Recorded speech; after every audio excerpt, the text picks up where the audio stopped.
यह भारत का वो कुंड है जहां भगवान परशुराम ने अपनी मां की हत्या करने के बाद अपने हाथ से चिपकी हुई कुल्हाड़ी से मुक्ति पाई थी।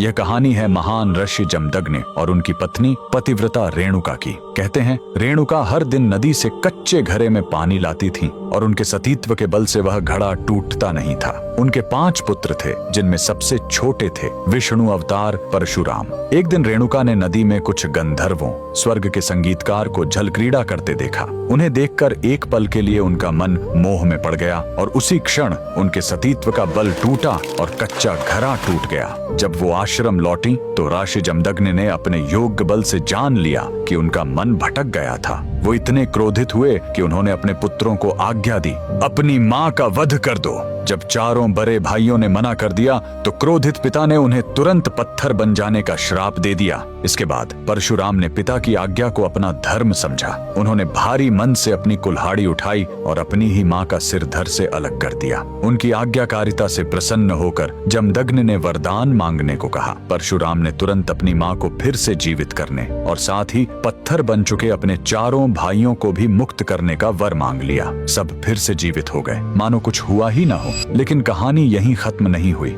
मातृ हत्या का पाप उस कुल्हाड़ी पर एक दाग की तरह चिपक गया और वो उनके हाथ से अलग ही नहीं हो रही थी। उस पाप से मुक्ति पाने के लिए वह दर दर भटकते रहे, लेकिन कोई भी तीर्थ उस कुल्हाड़ी को छुड़ा नहीं सका। अंत में वह पहुंचे पूर्वी हिमालय की लोहित नदी के किनारे और जैसे ही उन्होंने इस कुंड के जल को छुआ, चमत्कार हुआ। कुल्हाड़ी अपने आप उनके हाथ से छूट गई। यही पवित्र स्थान आज अरुणाचल प्रदेश में परशुराम कुंड के नाम से जाना जाता है। आज भी हर साल मकर संक्रांति पर हजारों श्रद्धालु यहाँ इस विश्वास के साथ डुबकी लगाने आते हैं कि यह कुंड उनके सारे पापों को धो डालता है, ठीक वैसे ही जैसे इसने स्वयं भगवान परशुराम को पाप मुक्त किया था। भगवान परशुराम को दिल से मानने वाले सभी भक्त कमेंट्स में जय परशुराम जरूर लिखें।